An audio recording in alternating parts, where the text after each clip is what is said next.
Election commission of India से BRS का मुतालिबा EVM को ख़त्म करके बैलेट पेपर को दोबारा लाया जाए। बीआरएस कारगुजार सदर केटीआर का बयान। भारत राष्ट्र समिति बीआरएस ने इलेक्शन कमीशन ऑफ इंडिया से एक अहम मुतालिबा करते हुए ईवीएम्स इलेक्ट्रॉनिक वोटिंग मशीन्स को ख़त्म करने और पुराने बैलेट पेपर सिस्टम को दोबारा मुतारुफ करवाने की नुमाइंदगी की। बीआरएस के वर्किंग प्रेसिडेंट केटीआर ने कहा कि भारत भर में इंतखाबी शफाफियत पर अवामी एतमाद को बहाल करने के लिए ज़रूरी है कि बैलेट पेपर का निज़ाम वापस लाया जाए।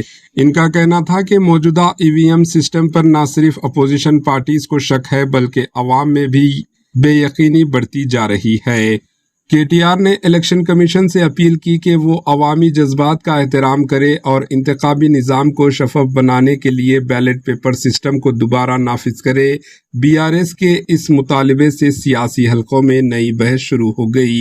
Bureau report, HN news. మనం కూడా భారతదేశంలో ప్రపంచంలోనే అతి పెద్ద ప్రజాస్వామ్య దేశం భారతదేశం.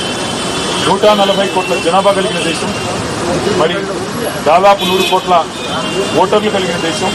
మరి ఇట్లాంటి దేశంలో ఏదో ఈ మెషిన్ల వల్ల ఏదో నష్టం జరుగుతున్నది, నేను వేసిన ఓటు నేను అనుకున్న వారికి పోవడం లేదు అనే అభిప్రాయం ఉంటే అది ప్రజాస్వామ్యానికి చేటు. కాబట్టి మరి ఎలక్ట్రానిక్ ఓటింగ్ మెషిన్లను పక్కన పెట్టి తిరిగి పేపర్ బ్యాలెట్ని తీసుకోవాలని చెప్పి ఇవాళ మేము మా పార్టీ తరఫున ఎలక్షన్ కమిషన్ కోరాము.